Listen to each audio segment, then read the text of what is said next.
नमस्कार मंडळी. ठरलं तर मग आजचा भाग म्हणजेच 25 मेचा भाग तुम्ही ऐकत आहात.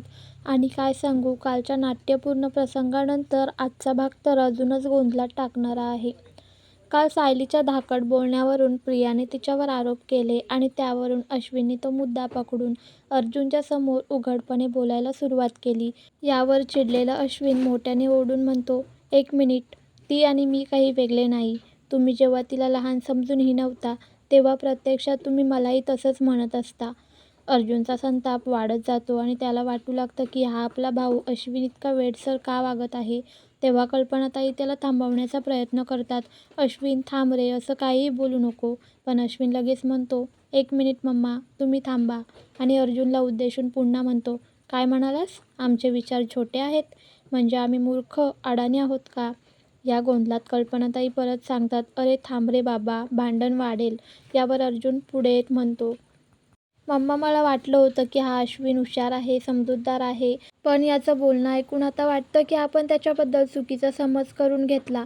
ज्याला याने आपली जोडीदार निवडलंय त्यावरूनच सगळं लक्षात येतं." "नाही मम्मा, आता स्पष्ट झालंय की हा खरंच मूर्ख आहे." असं अर्जुन तावातावाने म्हणतो. "या तन्वीच्या जाळ्यात इतका सहज फसला रे तू अश्विन." आणि मग प्रेक्षकांनो, खरंच अर्जुन म्हणतोय ते योग्यच वाटतंय ना? कारण पूर्ण आजीला या सगळ्या घडामोडींचा खूप मानसिक त्रास होत असतो. पण थांबा, हे सगळं फक्त पात्रांबद्दल आहे. कारण हे प्रतापराव, कल्पनाताई आणि पूर्ण आजी सगळ्यांना त्यांच्या कर्माचं फळ मिळतंय.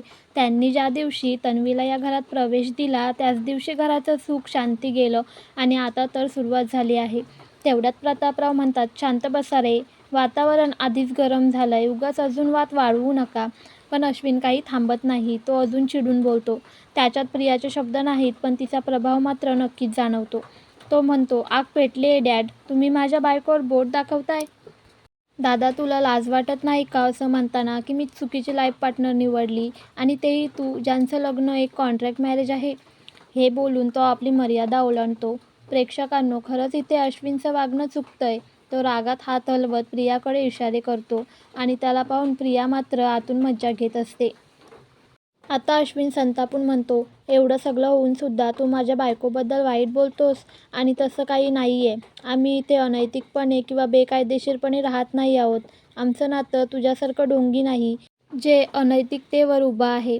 हे बोलताना अश्विन आपली मर्यादा पार करतो. अर्जुनच्या मनाला हे शब्द खोलवर घाव घालतात आणि त्याचा संयम सुटतो. तो अचानक अश्विनवर हात उचलतो. सगळं वातावरण अक्षरशः तणावाने भरून जातं. हे नाट्य इतकं रंगतं की काल प्रेक्षक म्हणून आपण विचार करत होतो अर्जुनच्या डोळ्यात पाणी का आलं होतं, तर हेच कारण होतं. हेच वाक्य त्याच्या मनाला खोल लागलं होतं. आणखी एक प्रसंग घडतो. अर्जुन स्वतःला खूप आवरतो. अश्विनला मारायला पुढे सरसावत असतानाच थांबतो. पण आता कल्पनाताईंच्या पायाखालची जमीनच सरकते. तरीही घरातील काहींना अजूनही शुद्ध आलेली नाही. प्रेक्षकांनो, ही फक्त सुरुवात आहे. अजून मोठा झटका यांना बसायचा आहे. तेवढ्यात प्रतापराव घाबरून म्हणतात, "थांब अर्जुन, काय करतोस रे बाबा तू?" आणि अर्जुन कसाबसा स्वतःला रोखतो. पण अश्विन आपला हट्ट आणि उर्मटपणा सोडत नाही. उलट पुढे येतो आणि म्हणतो, "मार ना, थांबतोयस कशाला? हेच बघायचं बाकी होतं, मला मार." प्रिया मात्र या गोंधळात सुद्धा मजा घेत असते. प्रेक्षकांना खरं सांगू का, आज तर मलाही प्रचंड राग आलाय प्रियाचा. अर्जुन शेवटी हात झटकतो आणि हा तमाशा इतका वाढतो की पूर्ण आजीला स्पष्ट समजतं, हे वय झाल्यावर आता अजून काय काय पाहायचंय. अश्विन आता मुद्दामून जुने विषय उकरून काढतो आणि या सगळ्यात प्रिया मध्ये जोरजोरात ओरडते, "मार रे अर्जुन, थांबतोयस कशाला? मार ना तुझ्या भावाला." आणि खरंच अश्विनने आता जे काही बोलायला सुरुवात केली ते ऐकून सगळ्यांचे डोळे विस्फारले जातात. तो म्हणतो, "मी लहानपणापासून सगळं पाहिलंय. सगळ्यांचं लक्ष नेहमी अर्जुनवरच. अर्जुन हुशार, अर्जुनचं ग्रेट, अर्जुन भारी. आणि अश्विन, तो तर कायमच मूर्ख, हलवा, भोला." हे सगळं जणू त्याच्या मनात वर्षानुवर्षे साचलेलं असतं आणि आज फुटून बाहेर येतं. अश्विन पुढे सांगतो, "माझ्या आयुष्यात अशी एक वेळ आली होती की मी जगायचं थांबवलं होतं. होय, मी आत्महत्येचा प्रयत्न केला होता."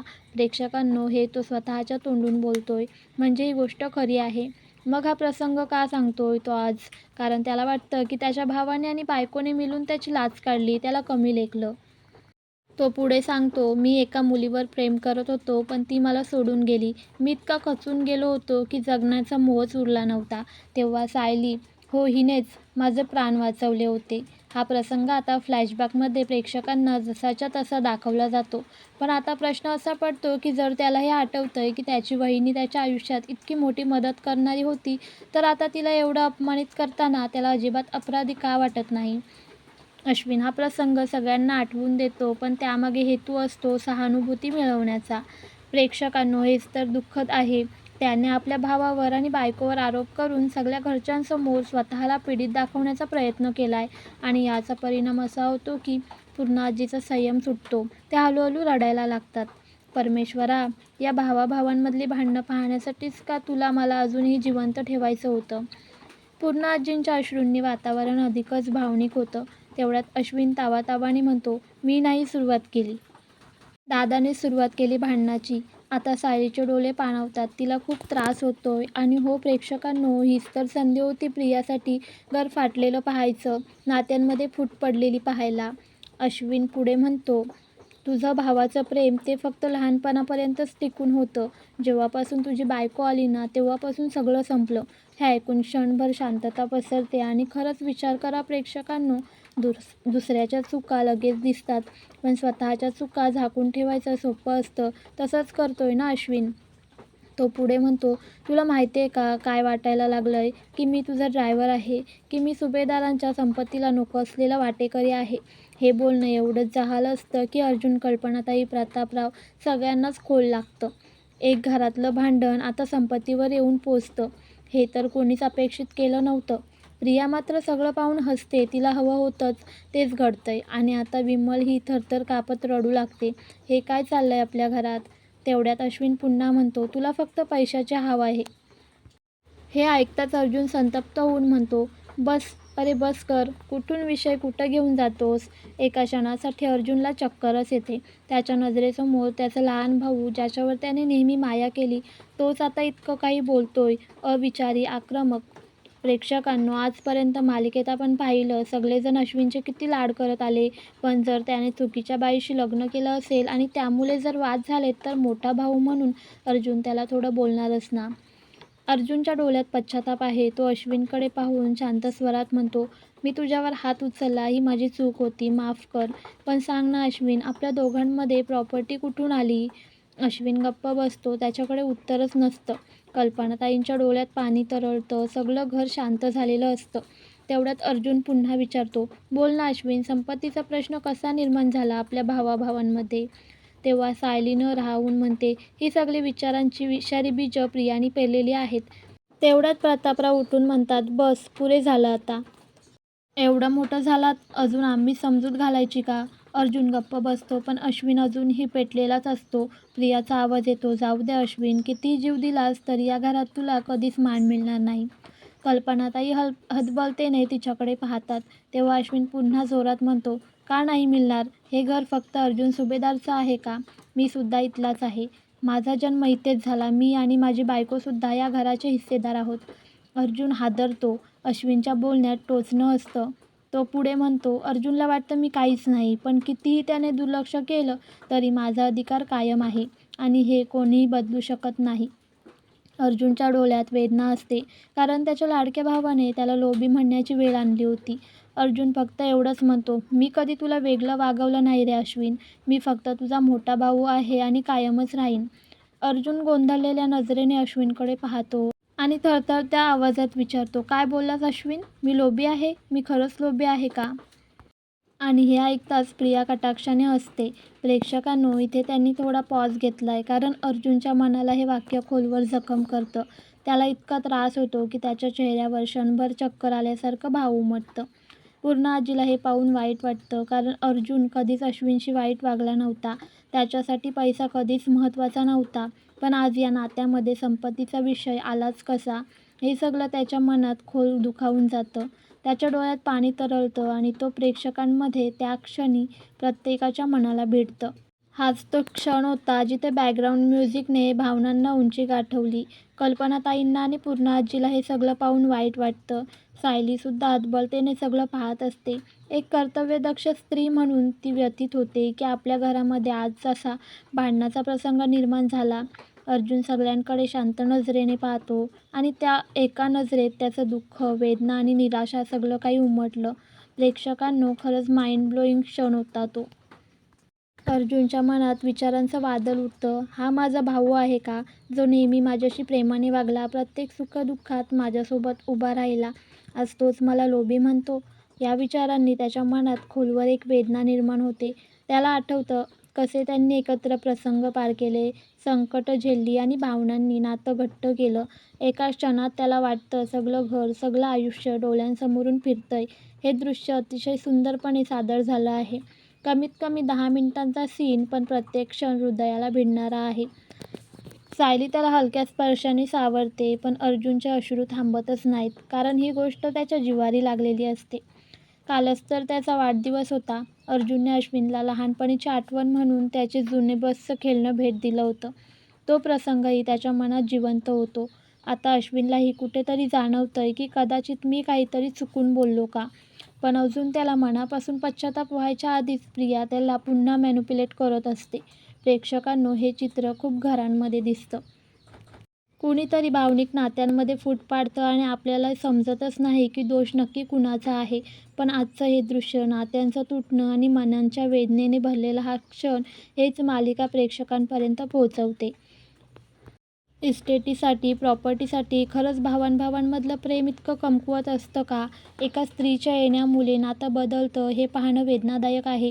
म्हणूनच आयुष्याचा जोडीदार निवडताना फार विचारपूर्वक निर्णय घेतला पाहिजे. हे या मालिकेचं एक महत्त्वाचं आणि विचार प्रवृत्त करणारा संदेश आहे. दरम्यान या मालिकेत छोटासा दामिनीचा सीन दिसतो, जिथे ती एका व्यक्तीला बोलवते आणि सांगते की पोलिसांना खात्रीशीर माहिती द्यायची आहे, जेणेकरून ते योग्य वेळी त्या ठिकाणी पोहोचतील. तिला हे सगळं अशा पद्धतीनं हाताळायचं आहे की अर्जुन घरगुती वादात गुंतून राहावा आणि भावनिकदृष्ट्या कमकुवत व्हावा. पण सायली हुशारीने या परिस्थितीचा सामना करते. दुसरीकडे प्रिया अश्विनला समजावते, जाऊ दे रे, आपलं नशीबच असं आहे. पूर्णाजी रडत म्हणतात, माझ्या घरात भाऊ एकमेकांविरोधात विश्वास बसत नाही. सायलीला जाणवतं की तिचं कुटुंब आता तुटत चाललं आहे. प्रतापराव पूर्णाजीला समजावताना म्हणतात, अगं, ही भांडणं तात्पुरती आहेत, काही काळात मिटतील. त्यांचे शब्द केविलवाणे असले तरी आशेने भरलेले आहेत. त्याचवेळी कल्पनाताई देखील पुढे येतात आणि म्हणतात, पूर्णाई, बघा ना, ही मुलं पूर्वीसारखीच एकत्र येतील, एकमेकांची मस्करी करतील, हसतील. त्या प्रेमाने अश्विनला हाक मारतात आणि विचारतात, अश्विन बाला, करशील ना मस्करी पुन्हा? पण अर्जुनला आतून वाटतं की आता ते दिवस परत येणे कठीण आहे, कारण सगळं काही बदलून गेलं आहे. प्रेक्षकांनो, आई-वडील जेव्हा वागत असतात तेव्हा त्यांना खूप सावधगिरीने आणि जपून वागायचं असतं, कारण शेवटी मुलं त्यांचंच अनुकरण करत असतात. कल्पनाताईंनी जर सायलीच्या रागाला थोडं संयमाने हाताळलं असतं, म्हणजे समजावून सगळं सावरलं असतं, तर कदाचित भांडण इतकं वाढलं नसतं. प्रतापरावही त्यांना शांतपणे समजावत होते की कल्पना, तुझा राग सोड, पण अहंकार कधीच सोडू नकोस. खरं तर 2 पावले मागे येणे कमीपणा नसून पुढे जाण्याची झेप असते आणि एक महत्त्वाचा नियम आहे. पण आता काय बोलावं ते मला पण समजत नाही. प्रेक्षकांनो, यांचे भांडण आता भावना इतकी गुंतागुंतीची झाली आहे. आणि मग कल्पनाताई अर्जुनसमोर येऊन म्हणतात, अरे अर्जुन, करशील ना बेटा मस्करी पुन्हा, पहिल्यासारख्या होईल ना? पण अर्जुन हळूहळू रडू लागतो. तर प्रियाला ह्या सगळ्यांवर हसू येतं आणि सायली तिला तेव्हा पाहते. लक्षात येतं की हा सगळा खेळ उद्योगीने चालवला आहे. पण पूर्णाजी म्हणतात, कल्पना, जाऊ दे बाई, तुझा हा आशावाद काही उपयोगाचा नाही.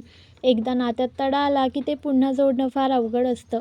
आणि मग कल्पना काय सुरेख काम करतात, हे सगळं पाहत असतात. प्रेक्षकांनो, कलाकारांनी अप्रतिम अभिनय केला आहे. त्यांना त्यांच्या कलेची दाद मिळणं अगदी आवश्यक आहे. हा प्रसंग इतका सोपा नव्हता सगळ्यांसाठी, पण त्यांनी ते खूप छान सादर केलं. सायली पटकन पूर्णाजींसाठी पाणी घेऊन येते, पण पूर्णाजीचा अहंकार अजूनही तसाच कायम आहे. जेव्हा सायली त्यांना पाणी देते तेव्हा पूर्णाजी तिला बघून म्हणतात, या सगळ्याला तूच जबाबदार आहेस. पण अर्जुन त्याचवेळी समोर येऊन सायलीची बाजू घेत बोलतो. पूर्णाजी म्हणतात, कधी कधी असं वाटतं की तुला आमच्यावर खूप प्रेम आहे, पण कधी कधी असं घाव देतेस की घराचे तुकडे तुकडे होतात. सायलीला त्यांचं हे बोलणं खूप जिव्हारी लागत असतं, पण तरीही ती अतिशय समजूतदारपणे पाऊल उचलते. प्रेक्षकांनो, प्रियाला सगळ्यांसमोर तोंड मारणं सोपं नाही. अर्जुनला थोडा राग आला तरीही तो सभ्यपणे पूर्णाजीला म्हणतो, अगं पूर्णाजी, अजूनही तन्वीवर विश्वास आहे. खरं तर पूर्ण आजीच्या डोळ्यात त्यांच्या लेकीसाठी प्रेम आहे आणि त्यांना वाटतं की काहीही झालं तरी त्यांची लेक चुकू शकत नाही. पण अशी चूक अनेक घरात आहे जिथे फक्त मुलींना मान मिळतो आणि मुलांच्या मुलांना मान मिळत नाही. अर्जुन आपल्या मनात विचार करत आहे की पूर्ण आजीला अजूनही असा विश्वास आहे की तन्वीची बाजू बरोबर आहे. अगदी सगळ्या वादविवादानंतरही असं असताना पूर्ण आजीने थोडा अधिक विवेकाने आणि शांतपणे विचार करायला हवा. पण ते मात्र पात्रांच्या भूमिकेतून बाहेर न पडता आपल्याला दाखवले जाते. कलाकारांनी जे अप्रतिम अभिनय केला आहे त्यामुळे त्यांच्या भूमिकांमुळे आपण भावनिक होतो आणि कथा आपल्याला अधिक खोलवर जाणवते. आता प्रिया त्वरित अर्जुनला सांगते की पूर्ण आजीला माहीत आहे की ती चुकलेली नाही आणि ती जी काही बोलत आहे ती पूर्णपणे खरी आहे. पूर्ण आजीला आता याचं उत्तर द्यायला काहीच उरलेलं नाही. अर्जुनच्या मनात खूप वेदना आहेत कारण त्याला हे सगळं पाहून फार वाईट वाटतंय. तो पाहतो की पूर्ण आजी प्रतापरावांचा हात बाजूला करून सोफ्यावर बसते आणि त्या सगळ्या घरगुती तणावाच्या प्रसंगाचा त्याला प्रचंड परिणाम झाला आहे. घरात असं कोणतंही वादळ नको असतं, विशेषतः जेव्हा हे वाद मोठ्या व्यक्तींबरोबर सुरू होतात. अशावेळी घरातील भावनिक धक्का फार मोठा असतो. पूर्ण आजी रडायला लागते आणि त्यांच्यासोबत सहानुभूतीने वागायला हवं असं प्रियाला वाटतं. म्हणून ती लगेच पूर्ण आजींच्या पायाजवळ बसते. पण अजूनही पूर्ण आजीने तिच्या हातातून पाणी घेतलेलं नाही. या सर्व भावनांनी भरलेल्या प्रसंगातून आपल्याला कुटुंबातील नात्यांचे महत्त्व आणि संघर्ष स्पष्टपणे दिसून येतात. कल्पनाताई म्हणतात, पूर्ण आजी जाऊ द्या, तुम्ही सगळ्यांचा त्रास करू नका. प्रतापराव म्हणतात, अश्विन अरे पूर्ण आईच्या वयाचा तरी विचार करा रे. तुम्ही दोघं लहान असताना पत्त्याचा बंगला उभा करायचात आणि एकमेकांचा बंगला फुंकर मारून तोडून टाकायचात. आता आपलं हे घर प्रॉपर्टीच्या नादामुळे पत्त्यांच्या बंगल्यांसारखं कोसळून देऊ नका रे पोरांनो. असं म्हणत प्रतापरावांनी हात जोडले.